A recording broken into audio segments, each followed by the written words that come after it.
Hey,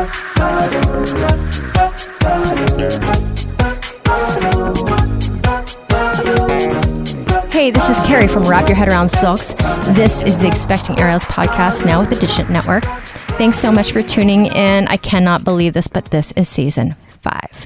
So thanks to you. This is a thriving podcast reaching the corners of the world, all the women out there, and I'm so excited and proud to be with you. If you haven't listened to the Artist Entrepreneur podcast, my new podcast with Noah Dock and Amanda Ritchie, please check it out. It's going to be on this feed on Thursdays. We're 3 artists navigating our businesses. We have so much fun. Please check it out. It'll be in your inbox on Thursdays. My flagship course, Beginner to Intermediate Aerial Silks, online for anybody in the world. And of course, Aerial Rehab, which is meant to be the bridge between PT and your favorite aerial class. Let's get started. Hi, Kim. How are you? Hi, good. How are you? Oh, life is crazy, but we're good over here. I know that feeling. Kim, can you say your whole name? I cannot pronounce your last name. It's Kim Choeychan. Choeychan. And where does this find you? Where do you live? I live in Salem, Oregon, but my last name is Thai. Okay. Are you Thai? Are you full Thai? Oh, I'm not. My husband is. Got it. Okay, so you're in Oregon. That sounds very refreshing right now because I'm in the armpit of Texas. Oh, is it currently? Hot? Oh my God, it's hot. And it's just going to be hot. It's kind of like the deal you make moving here. Oh, are you in Texas now? Yeah, I was in LA for 24 years, but we moved to Texas almost a year ago. So I'm in San Antonio now. Okay. Yeah. It was a great decision. I don't know if you know Dara Minkin. I don't. She owns the Arium here. She's known for a lot of split. I know that name. Yes. Yes, split fabric craziness, choreography. Anyway, so I now work at her studio, and we've just bought a house, and we're moving right now. It's a process. Oh my gosh. Yeah, it's a lot. But it sounds very refreshing. I have a friend who is kind of living in a van going up the Pacific Northeast right now. Northwest. I was like, that sounds refreshing. It's hot here too right now. Really? It's 90. It's going to get up to 96 today. Really? So Oregon does get hot in the summer, and it seems over the past few years, progressively, it's been getting worse and worse. My studio actually hasn't had air conditioning, but this year a lot of our family members helped me raise enough money. So we're putting air conditioning in next Thursday. So we're really excited because it has been getting hotter each year, it seems. And there's a lot of wildfires out here too. So it can be a little scary at times. Okay. So you're a studio owner as well? I am. Yes. Oh my God. Okay. What's your studio's name? Salem Aerial Dance Company. Oh my God. So you do dance and aerial there? We mostly do aerial. My performing company has to train in dance. So we train contemporary dance techniques, a little bit of modern in there too. Okay, amazing. Okay, so you're a studio owner. You're a new mama, am I right? I am. My daughter turns 4 in 2 weeks. I'm performing on her birthday. But, okay, so your kid is 4. My kid is 5.5. Aww. You said she's a girl. Are you guys, by any chance, experiencing the Demon Hunters K-pop Demon Hunters right now? What is that? The K-pop Demon Hunters. It just came out on Netflix. It's an animated movie. Mm-hmm. And I don't know if it's for my kid's age all the way up until my age, but everyone I know is obsessed. It's K-pop. I've not heard of it, but she would probably love it. What's it called? Open Netflix, K-pop Demon Hunters. It's my adult students are like, have you watched it? I was like, I haven't watched it, but I hear the music every moment of my life because my kid. Oh, this looks right in line with something she would love. Yeah, so that's happening. Okay, and you have fur babies. I have 2, yes. So I have 3 toddlers, technically. I have my 4-year-old and my 2 Australian Shepherds. Oh, my God. Okay, so I would usually say introduce yourself, but I've asked you the questions that you would say in your introduction. Is there anything else that I missed about your life? And then we'll dive in. Oh gosh. I don't know. Yeah, a little bit. I don't want to delve into it. I've been through quite a bit of trauma for someone my age. So and that's a thing. How old are you? I am 33. Okay. Now, I might have seen a little bit of this on the Facebook page, which is where I scour the internet for you guys. Yeah, please. We want to hear about the trauma, not necessarily to bring it back up for you, but so that we can help other women who might be going through the same thing. I should specify, not pregnancy trauma, but no, trauma it's okay. that happened during my pregnancy that has unfortunately informed a lot of what's been happening with my nervous system over the past 4 to 5 years. Okay, so your kid is 4. So what was that whole thing? Did you plan on having a kid? Was this something she was so planned, yes. Okay, super planned. Was it easy getting pregnant? A little too easy. So during COVID, the first 2 weeks in, when we all kind of realized, okay, yeah, this is a big thing. The whole world's shutting down. I'm not performing. I'm not teaching. I wasn't working. That was when I decided to go off my birth control. And we weren't even sure if we wanted a kid at the beginning. My husband really wanted kids, but I wasn't sure. And then the COVID window opened up a time for me to just, COVID's horrible, but she would not be here if it wasn't for COVID. So at that point, I had gone off my birth control. I was supposed to perform in a large annual production with AWOL Dance Collective in the summer that year. And I got pregnant about a month and a half into trying. So then I had my daughter during the opening week of that show. So there was a lot of expectation from my end of, this is going to take a year to get pregnant. This is what they all say. And then I was pregnant pretty much right away. So yeah, that at first was a little bit disappointing because I really wanted to do the production that I had committed to and, was missing out on those experiences. But on the hindsight of it all, she was born a week before the show opened. And I went and watched the opening weekend when she was a week old, and she slept through the whole show. And my best friend, who's also a dancer with AWOL Dance Collective, was 20 weeks pregnant, and she opened the show with a beautiful dance solo. And so that was really special to get to watch and witness. Okay, so AWOL, do you work with them a lot? I do, yes. Remind me, because I interviewed one. Are there two directors or just one of AWOL? There were 3, and it's kind of fluctuated because there were originally 3 very strong, solid directors until COVID, and then everything kind of changed because people's life paths were just going different directions. And one of the owners, she opened her own studio.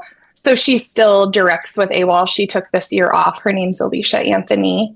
And then Jen Livengood is the other one. Yes, that's the one. That's the one that I interviewed. And she's directing. And then Brandy Guthrie helped direct for a long time and recently has peeled off and has her own little dance company. Okay, I feel like big dance company. She's very well known in the Portland area. I feel like that part of the country has such great contemporary modern dance happening. And that's not the truth everywhere. There's just a lot of really good dance companies out there. That's all. Yeah. That's my perception of it, at least. Yeah, I would say so. Yeah. I think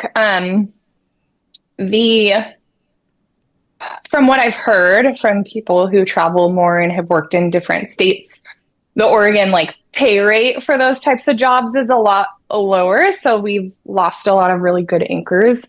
But the community is really thriving and people want to make work and are inspired all the time.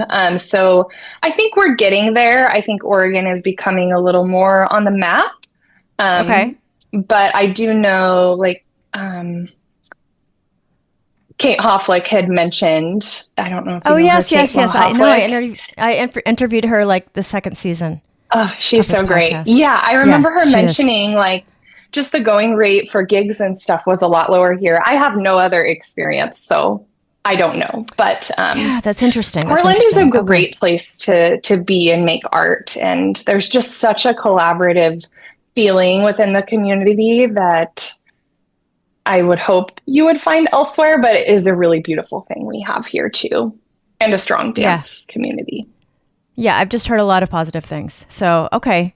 I love that. Okay, so she was born, and then this was like, what, 2022? He was born 2021? in 2021, and we Okay, yeah. at that point wanted to buy a house. Yes. And if you are looking for a house in the $300,000 range in Portland, well, now you can't find anything. But at the time, we could have bought a condo or a townhouse or a complete dump that needed absolutely remodeling of everything. So we Okay. opted to move further south and randomly bought a house in Salem, Oregon. I have good family friends from growing up that live here, my friends' parents, so not like peer friends, but yeah, we moved here and just kind of took a risk a little bit. We have family in Eugene, Springfield, which is about an hour from Salem. So it Okay. was kind of between Portland, where I love to go and do aerial, and between Eugene, an hour each direction. So we landed here and I ended up just loving it. It took me a while, but I do love it here. Okay. I'm trying to like figure, so like if you need to drive to Portland, how far is it? About an hour. Okay, that's not bad. It's not bad. That's not bad at all. Okay. And then your community there. So you own the studio. I cannot even enumerate the ways in which that changes somebody's life. I've watched many an owner go through this. So what would you say about the studio owner part of it? And then what would you say about the community and how it's grown and how, I mean, was it a hard path to grow it? I mean, did you have to train every teacher that you have? Pretty much. So yeah, it's an interesting journey that I took. I was researching studios to train here and there was nothing. Okay. And so I started teaching private lessons in my backyard to just a few people and a really good friend of mine. She had a little setup in her shed at her house, so I would go teach her private lessons. And then I started just loosely looking at buildings to see like, what are the possibilities here? And my commercial real estate agent took me into a building and the vision flooded in. I don't know if that ever happens with you with choreography or whatever, but you just like see it come to life. And so I took a huge risk. I started with 3 clients. When I opened the studio, I had just backyard private lesson students and opened, and now we serve over 100 clients in our area. Oh, wow. And when did you open it again? So in 2021, right yeah. So Okay. I did all the crazy things all at once. I had a baby. Oh, yeah. I opened a studio and I moved to a new town. During that time, my parents had got a divorce too. So I don't know if I was just looking for some stability and some rooting in weird ways. Like it seems weird to look for stability in opening a studio, but like I think I needed something to kind of anchor myself and give me purpose in this time that felt like really unexpected and just chaotic, if that makes sense. Yes, it does make sense, except you picked like one of the hardest things to do as well. It sounds just like my personality. Yeah. I always knew I wanted my own studio. Like I remember stretching in my dance studio growing up back home. And we were like doing lunges and all the things you do. And I was like, this is what I want to do when I grow up. I want to have a studio. Oh, see? But I never did that. would have thought, oh yeah, I knew when I was like 12 that I wanted a studio, but I never knew it would have been aerial. Like I just kind of fell into aerial through dance. and fell in love with it. So I am set up because we're like in flux in our lives and we're moving houses. So I'm sitting at my kid's table, like it's a short table. Oh, yeah, yeah. And I get up to stand up and my foot is completely fallen asleep. Almost eat it getting up. Oh, no. And it's still pins and needles and I can't feel it. I'm like, oh my God, so no. typical. Why is it always like that? It's never when we're doing anything cool. It's just like we stand up. I know. I mean, luckily I didn't hurt myself yet, but like very close to it. Okay. So sorry about that. Okay. So here's my experience as like a teacher that, I have a job at a studio and I have my classes. And Dara has started Arium 2.5 to 3 years ago. Maybe that's 3 a or 4 similar timeline. Yeah. And like she has built enough of an infrastructure that it doesn't affect my life too much when I need to get a sub because there are subs available. Right. But it's still not super easy.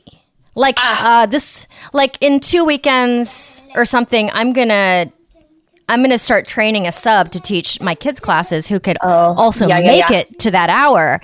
And like I can't imagine having to do that for the entire schedule. You know what I'm saying? Yeah, I've gotten to a point where we do a pretty good job here too with that. It took a while and a lot of me encouraging our teachers to go take each other's classes because at our studio, a lot of people like to train one specific apparatus. Whereas at AWOL, especially for their like adult pre-professional program and beyond, which is where they end up pulling a lot of their teachers from, they're training in multiple apparatus. So it is really easy to get coverage when it's needed. But yes, I've had to train my staff so that we can get adequate coverage. But a couple of my staff members came in with some experience taking class for a few years in Portland and driving and doing that commute. And then another one of my teachers had some flying trapeze experience that she brought to our studio. We don't do flying trapeze, but she's able to apply that to her ground teaching. Okay. I just like see it and I'm like, wow, it is just so much work. And then like what happens when I was at Womack and Bowman for almost 10 years and like what it kind of does to them when I leave and how they have to hustle to get everything to cover my ass when I decided to move to Texas of all places.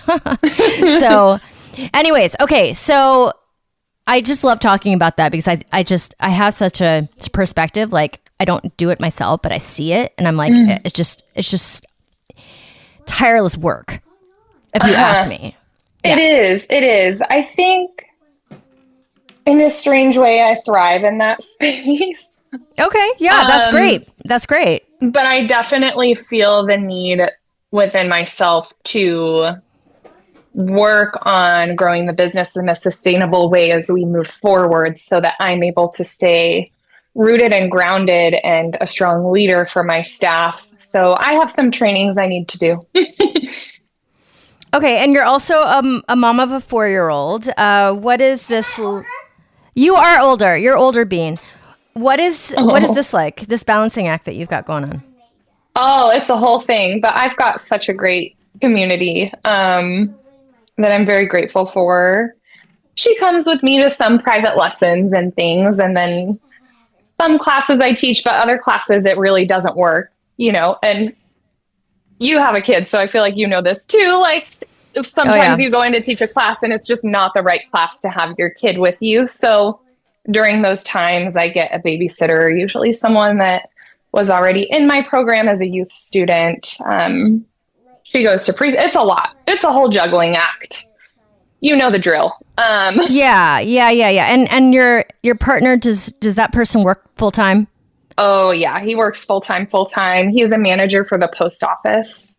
Oh, okay. About 40 minutes away from our house. So I'm doing the bulk work of the parenting and the transporting and all the things that keep the household going. But he's a wonderful partner and helps as much as he can when he can.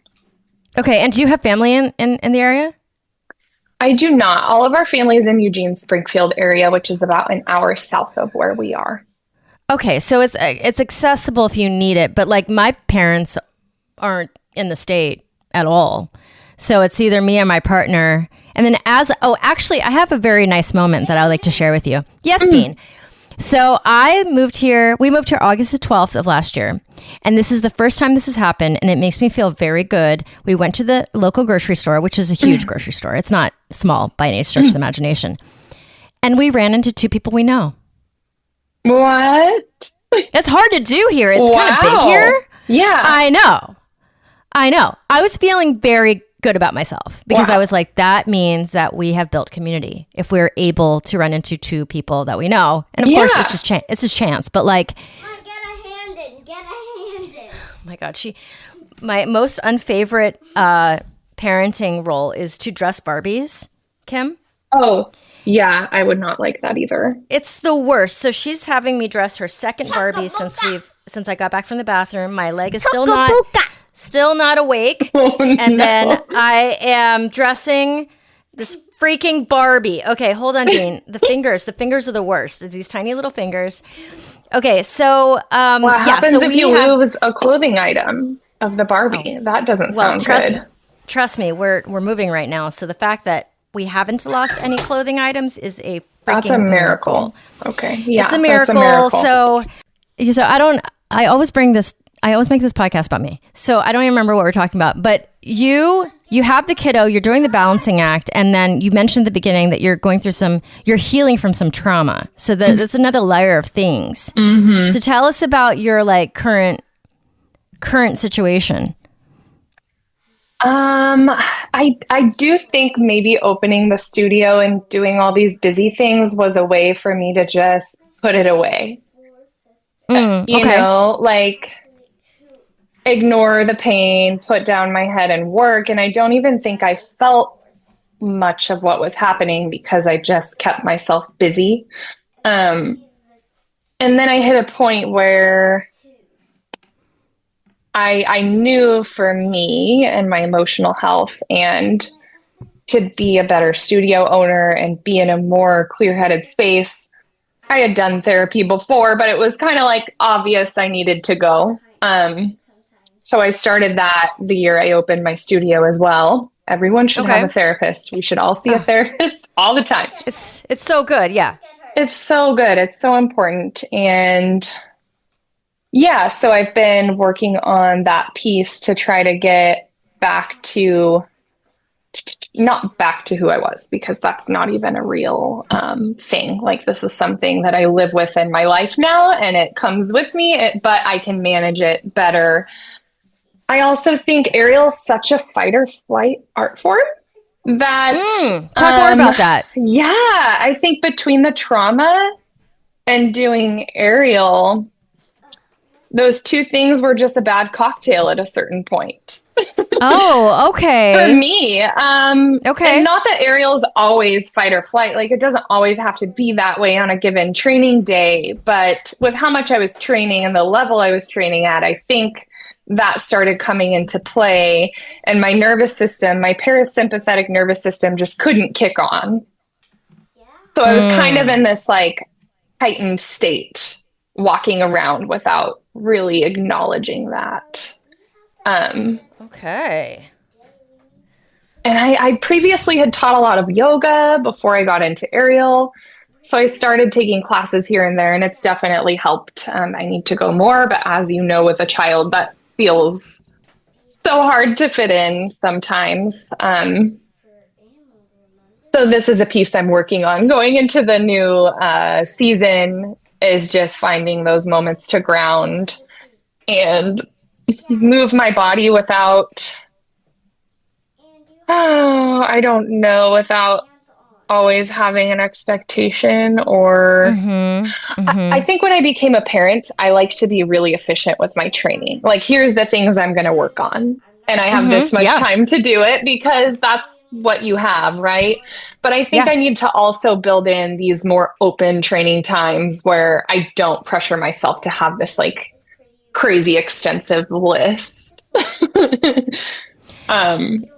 or give myself more creative prompts than a list of conditioning skills for things I want to do or try.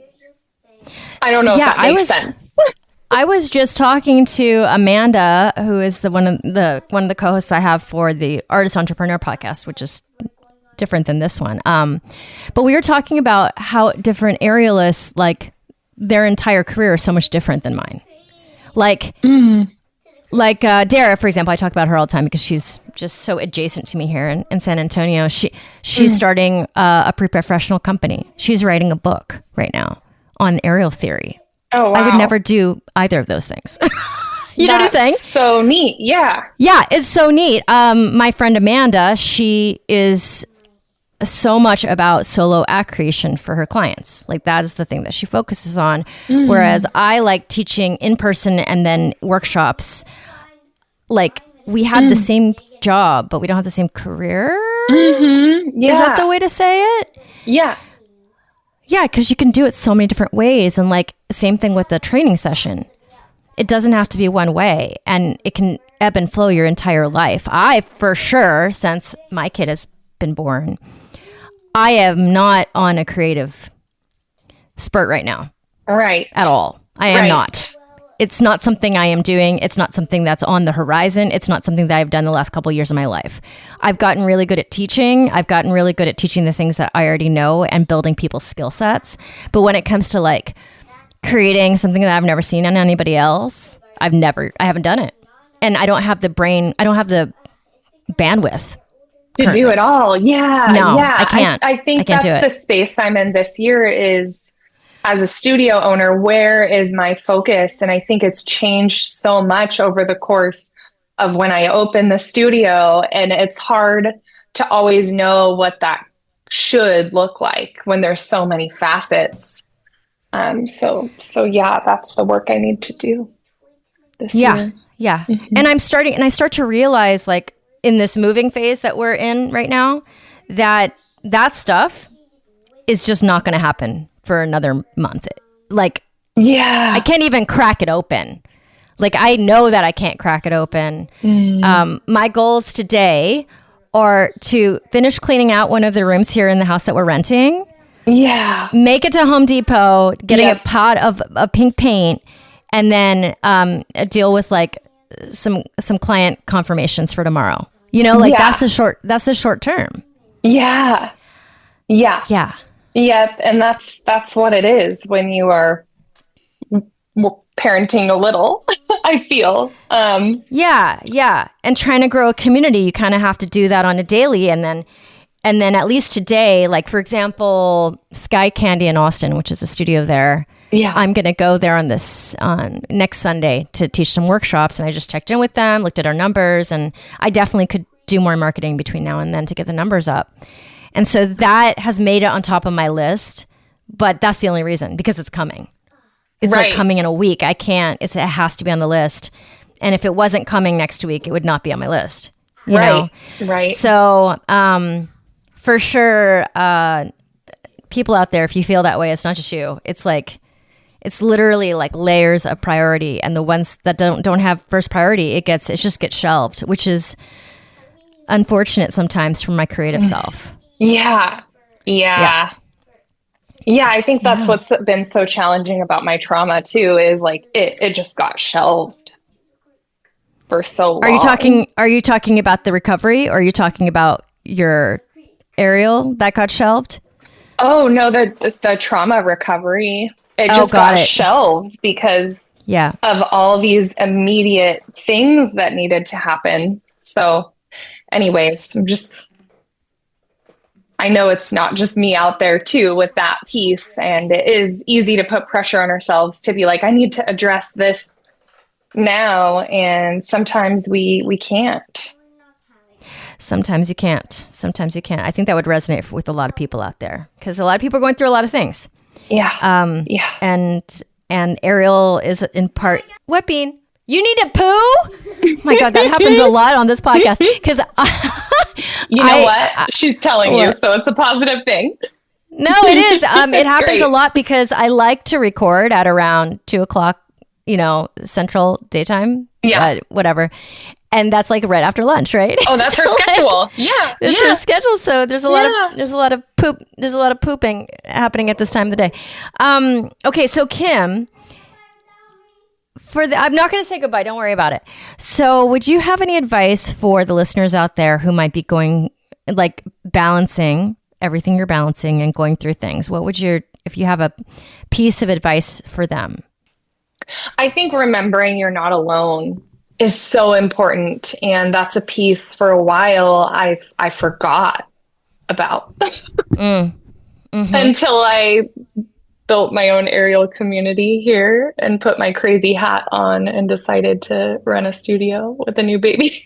But then I built this like really beautiful community that I could lean on, and people want to help and they want to volunteer and they want to help me paint set pieces and and I think I had just forgot that people want to be a part of your life.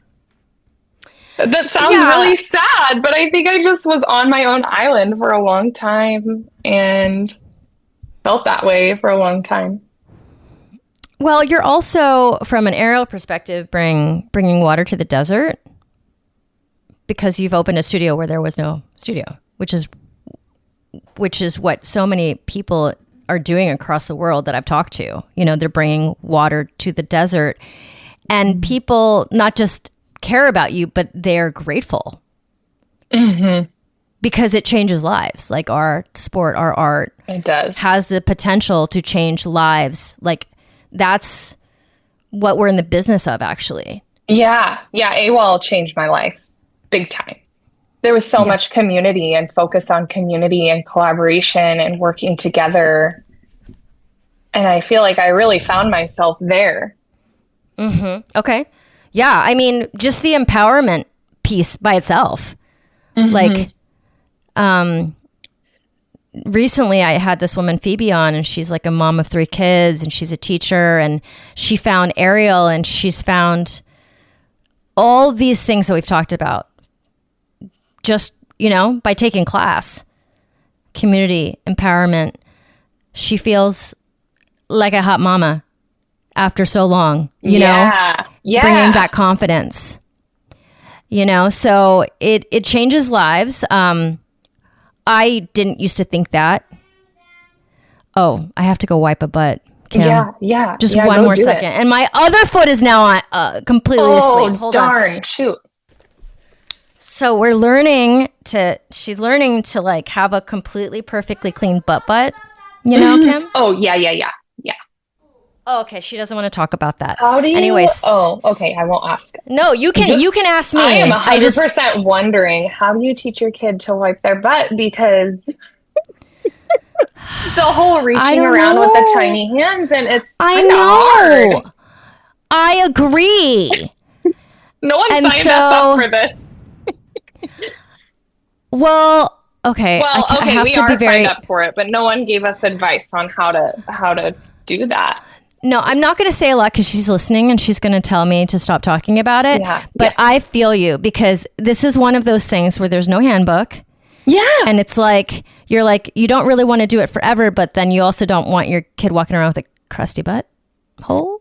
Yes. Yep. So there's that. So maybe I'm checking the homework type of thing. You know what I'm saying? Mm-hmm. Yeah. That. I feel you. Anyways, I don't even know what we're talking about, but yeah, I feel you on all of this. I can understand though, because basically what you're saying is you made yourself busy. Oh yeah. And pushed things to the backs. And then you were so busy that you were able to distract yourself. And I think a lot of us do that in millions of ways. Uh-huh. So, I mean, I totally get it. Yeah. Yeah. Yeah, for sure. Yeah. Okay, so you are in the middle of your summer. Is your school mostly kids or mostly adults? We are mostly youth students, but we do have an adult program. Okay. So you're in the calm before the storm because it's midsummer? Uh-huh. Type of thing? Okay. Yes, it's pretty mellow right now. Okay. And you're looking forward / it will come in like at the end of August because your program starts with the school year. Am I wrong? No, you're correct. Yep, you've got Okay. it. So we run our youth classes September through June. Okay.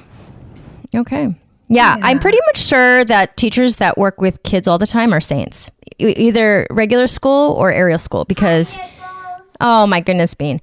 I teach only one kids class a week and it's the hardest hour of my life. Really? I love teaching kids classes. Okay, what's your secret? Oh gosh, I don't think I have a secret. I don't know. I really enjoy it.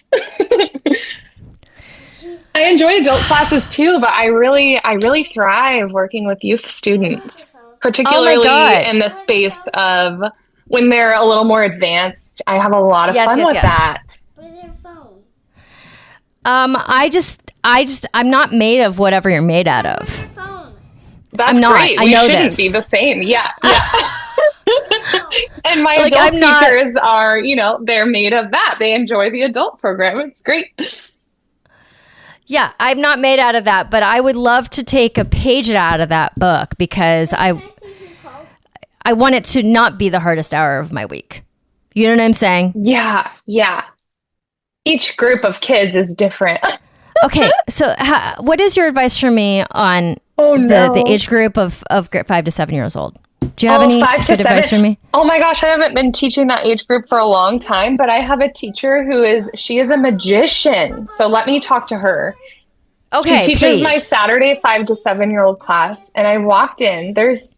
We've got like 10 kids in that class, in that age group, which I never would do on a typical. I never would do it. However, when that class had 7 kids in it, I walked in and she has them. I don't know what kind of magic is happening in there. They all listened to her with the most attentiveness I've ever seen with that age group. So then I let an 8th one come in, and then I went and observed. And then I let a 9th one, and I have a student assistant. So there's a second helper, but she has the secret for that age group. So let me talk with her. Oh my God, please share the secret. I need her the mom secret. Was a teacher. So I don't know. There's something there. She's got something there. It might also be my personality. You know what I'm saying? It might be that I don't necessarily think I'm doing it badly, but it might be that I'm just like, that's not my jam. You know what I'm saying? Oh, yeah. Yeah. And I don't think I could do what she has done with that class. Okay. Truly. Okay. She's amazing with that age group. Yeah. Okay. I work with more of like our advanced teenagers. Oh, that's fun though. I love it. I have so much fun with it. They're so creative and they get up there and try things. It's so fun for me. So good. Yeah. All right. Okay, Bean, come and say goodbye. She has to say goodbye, Kim, or else she gets really upset. Bye. Oh, goodbye. It's so nice to meet you. Kim, thank you so much for your time. I appreciate you. Yeah, thank you for having me on. My listeners, if you would honor me with a 5-star rating and review, I would appreciate it forever. It is the hardest thing about being a podcaster is to get your podcast out to the people who want to listen. So the best way to do that is to have a good star rating and just ride that algorithm. So I really appreciate if you guys would just open the Apple app and leave me a review. It makes such a difference. I appreciate you. I also have Greener Grass with Digitent Podcasts with my friend Kelly McVeigh. If you want to hear my voice twice a week, it's there for you. It's light, it's heartfelt, and we bring on some really amazing guests. All right, my friends, over and out. This is Carrie from Wrap Your Head Around Silks. This is The Expecting Aerialist.